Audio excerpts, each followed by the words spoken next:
Hello বন্ধুরা, আসসালামু আলাইকুম। স্বাগতম জানাচ্ছি আমার চ্যানেলে। তো বন্ধুরা, রমজান স্পেশাল রেসিপি নিয়ে আসছি, আলুর চপ রেসিপি, তবে একটু ভিন্ন স্টাইলে।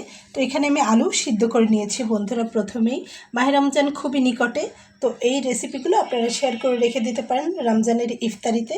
বন্ধুরা, আমার যতটা প্রয়োজন ততটুকু আলু কিন্তু আমি এখানে নিয়ে নিয়েছি। আর আমি এখানে একটা ম্যাশার নিয়ে নিয়েছি। ম্যাশারটা দিয়ে আলুগুলোকে আমি প্রথমে ম্যাশ করে নেব। আলুগুলো গরম অবস্থাতেই আমি ম্যাশার দিয়ে এভাবে চেপে চেপে ম্যাশ করে নিচ্ছি। আপনারা চাইলে হাত দিয়েও করে নিতে পারবেন।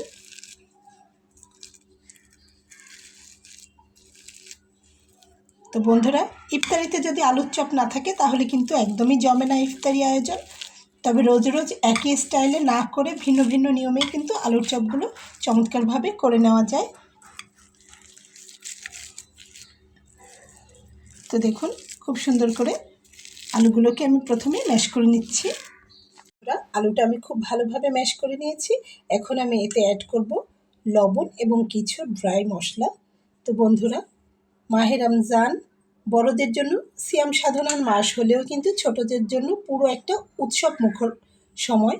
তো বাচ্চাদের কথা চিন্তা করে এই নাস্তা রেসিপিটিতে কিন্তু ঝালের পরিমাণটা অল্প করেই দিয়ে নিতে হবে। তো আমি এখানে দেখুন অল্প পরিমাণেই ঝাল দিয়ে নিলাম।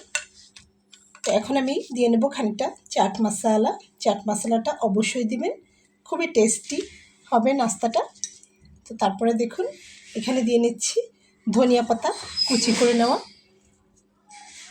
এবং এখানে দেখুন আমি দিয়ে নিচ্ছি শুকনো মশলা কিছু। তো মশলাগুলোর ভেতরে এখানে রয়েছে ধনিয়া, জিরা, কালো জিরা এবং রয়েছে মৌরি। তো এখানে সবগুলো হাফ চা চামচ পরিমাণ রয়েছে, আমি দিয়ে নিচ্ছি। দিয়ে খুব ভালোভাবে এটাকে মাখিয়ে নিতে হবে। আশা করছি আপনারা বুঝতে পেরেছেন। ঠিক যেভাবে আমরা আলুর চপের জন্য আলুটা তৈরি করি, ঠিক সেভাবে এটাকে তৈরি করে নিতে হবে। এবং লাস্টে এসে কিন্তু লবণটা অবশ্যই চেখে দেখবেন। লবণটা চেখে না দেখলে কিন্তু স্বাদটা পুরোপুরিভাবে আসবে না।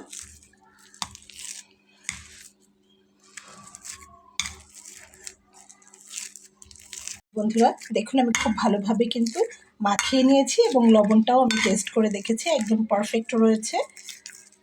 তো লবণটা প্রথমে কম করে দেবেন, পরে লাগলে একটু দিয়ে নেবেন, কারণ একবারে বেশি হয়ে গেলে কমানোর আর কোনো সিস্টেম নেই।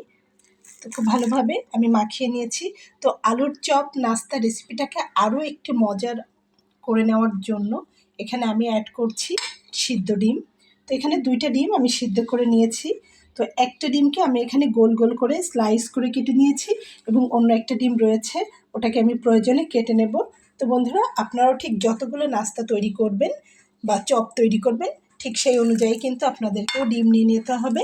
সেক্ষেত্রে 2টা 3টা আপনাদের যার যেমন প্রয়োজন সেভাবেই কিন্তু আপনারা ডিম সঙ্গে সিদ্ধ করে নেবেন। তো আমার খুব ভালোভাবে ম্যাশ করে নেওয়া হয়ে গেছে। আমি এখন একটা সাইডে সরিয়ে রাখছি এই আলু মাখাটাও এবং ডিম সিদ্ধটাও। তো এখন আমি এখানে নিয়ে নেব কিছুটা ময়দা। এখানে আমি ময়দা নিয়ে নিয়েছি, 1.25 কাপ পরিমাণ ময়দা আমি নিয়ে নিয়েছি। আমার যতটুকু লাগবে ততটুকু নিয়েছি। আপনারা চাইলে কিন্তু 1 কাপ 2 কাপ আপনাদের যার যেমন প্রয়োজন সেভাবেই নিয়ে নিতে পারবেন। তারপরে আমি এখানে স্বাদ অনুযায়ী লবণ অ্যাড করছি। তারপরে এখানে দিয়ে নেব সয়াবিন তেল। দিয়ে খুব ভালোভাবে তেলটাকে আমি এর সঙ্গে মিশিয়ে নেব। তো দেখুন আমি খুব ভালো করে মিশিয়ে নিয়েছি। এখন আমি নর্মাল পানি দিয়ে এটাকে একটা ডো তৈরি করে নেব। ঠিক যেভাবে আমরা পরোটা, লুচি, রুটি এগুলো তৈরি করি, ঠিক সেরকম একটা ডো আমি এটা দিয়ে তৈরি করে নেব। দেখুন ডোটাকে আমার তৈরি করা হয়ে গেছে। তো আমি এটাকে এখন বেলে নেব। তো আপনারা চাইলে ছোট ছোট লেচি আকারে করে বেলে নিতে পারেন, একদম এরকম ছোট করে লুচি টাইপের। আবার চাইলে আপনারা বড় একটা রুটি করে যে কোনো একটা মুখ দিয়ে এটাকে কেটে কেটে ছোটো সাইজ করে নিতে পারেন। তো বন্ধুরা, আপনাদের যার যার নিজস্ব চয়েস অনুযায়ী। তো আমি এটাকে বড় একটা রুটি তৈরি করে নেব। আর এরকম একটা বয়ামের মুখ আমি নিয়ে নিয়েছি, সেটা দিয়ে কেটে কেটে আমি ছোটো একই সাইজের লুচি টাইপ সবগুলো তৈরি করে নেব। তো চয়েস আপনাদের যার যেটা সুবিধা সে ঠিক সেভাবেই করে নেবেন। তো প্রথমে আমি এটাকে একটু ময়ান দিয়ে নিচ্ছি। দেখুন সফট একদম একটা ডো আমি তৈরি করেছি। ময়ান দিয়ে নিয়ে একটু ময়দার গুঁড়ো ছড়িয়ে দিয়ে খুব বড় সাইজের একটা রুটি তৈরি করে নেব। যে দেখুন, আশা করছি আপনারা বুঝতেই পেরেছেন বন্ধুরা। তো চলুন দেখে নেওয়া যাক। বন্ধুরা দেখুন, আমি একদম বিগ সাইজের একটা রুটি তৈরি করে নিয়েছি। তারপরে এই যে দেখুন বয়ামের মুখটা, এটা দিয়ে আমি কেটে কেটে দেব। আমার যেমন সাইজ প্রয়োজন ঠিক সেভাবে আমি কেটে নেব এখানে। তো বন্ধুরা দেখুন, এই সাইজের আমি করে নিয়েছি। তো ছোট ছোট করে রুটি তৈরি করতে গেলে অনেকটা সময় লেগে যাবে। আপনারা চাইলে ছোট করে রুটি তৈরি করে নিতে পারেন, আবার এভাবে করে নিলেও কিন্তু একই কাজ দিবে। তো আশা করছি আপনাদের ভালো লেগেছে এই সিস্টেমটা। তো আমি এখানে একটি নিয়ে নিলাম এবং তারপরে আমি এখানে আগে থেকে মাখিয়ে রাখা দেখুন যে স্টাফিংটা রয়েছে সেটা আমি নিয়ে নেব অল্প পরিমাণে। তো আমি এখানে হাতটাকে ওয়াশ করে নিয়ে আটা মাখিয়েছি, হাতে আটা মেখেই আছে। তো দেখুন, প্রথমে আমি এখানে স্টাফিংটা দিয়ে নিলাম ঠিক এই সাইজ করে। তারপরে আমি এখানে দেখুন সিদ্ধ ডিমের একটা স্লাইস আমি নিব এরকম, এরপরে বসিয়ে দেব। তারপরে আমি এখান থেকে আরও কিছুটা স্টাফিং নিয়ে নেব এবং সুন্দর করে সাইজ করে নিয়ে আসব ডিমটা যতটুকু সাইজের। তারপরে এরপরে বসিয়ে দেব দেখুন।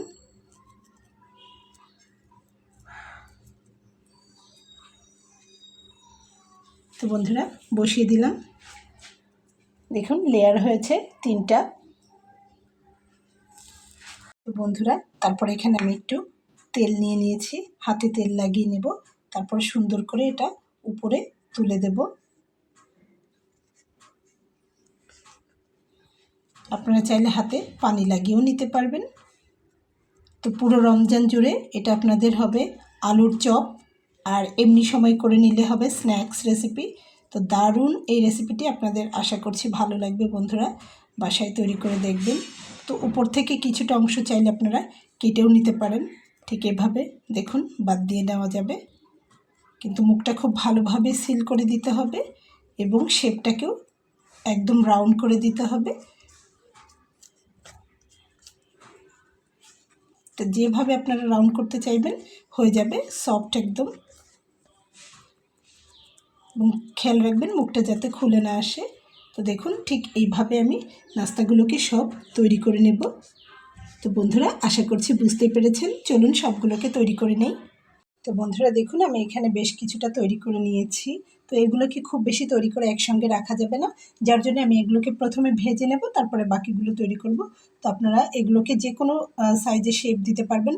চাইলে চারকোনা এই পাশে পাশে চেপে দিলে চারকোনা হয়ে যাবে, গোল হয়ে যাবে, যে কোনো শেপ কিন্তু দিয়ে নিতে পারবেন। দারুণ চমৎকার এই আলুর চপ নাস্তা রেসিপিটি। তো চলুন এগুলোকে ভেজে নিই। ভেজে নেওয়ার জন্য আমি চুলাতে অলরেডি একটা ফ্রাই প্যান দিয়ে তাতে তেল গরম করতে দিয়েছি বন্ধুরা। তো এগুলোকে আমি ডুবো তেলে ভেজে নেব। বন্ধুরা দেখুন আমার তেলটা গরম হয়ে গেছে, এখন আমি এর ভেতরে নাস্তাগুলো একে একে সব দিয়ে নিচ্ছি। আর চুলার আঁচটাকে মিডিয়াম ফ্লেমে রেখে ভেজে নিতে হবে।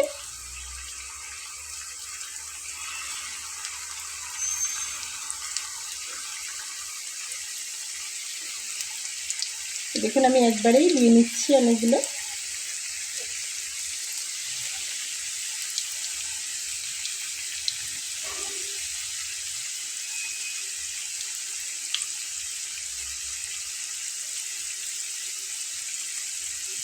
দেখুন বন্ধুরা এখন আমি এগুলোকে উল্টে দেব।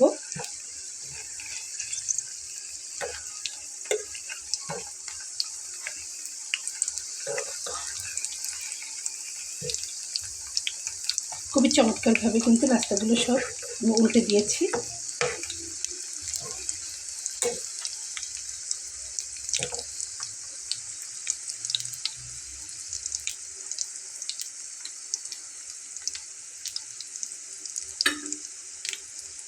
একটু ব্রাউন কালার করে ভেজে নেব।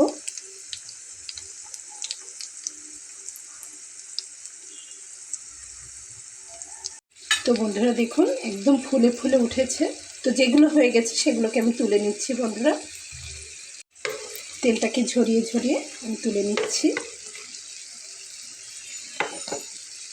তো চাইলে আরও একটু ডিপ করে ভেজে নেওয়া যায়, কিন্তু সেটার প্রয়োজন হবে না। দেখুন কালারটা।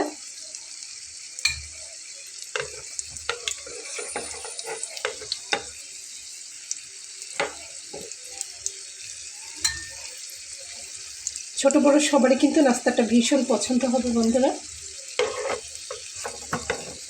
টমেটো সস দিয়ে অথবা সালাদ দিয়ে কিন্তু পরিবেশন করতে পারবেন। আমি সবগুলোকে তুলে নিয়ে দেখাচ্ছি। আমার প্রথম ব্যাচটি ভাজা হয়ে গেছে, দ্বিতীয় ব্যাচটি এখনও চুলাতে রয়েছে। তো আশা করছি এই চপ রেসিপিটি আপনাদের ভালো লেগেছে বন্ধুরা। এই চপ রেসিপির যদি আপনারা এখান থেকে ছুরি দিয়ে কেটে 2 ভাগ করেন, এর ভেতরে কিন্তু ডিম এবং আলুর পুর ভরাটা চমৎকার লাগবে।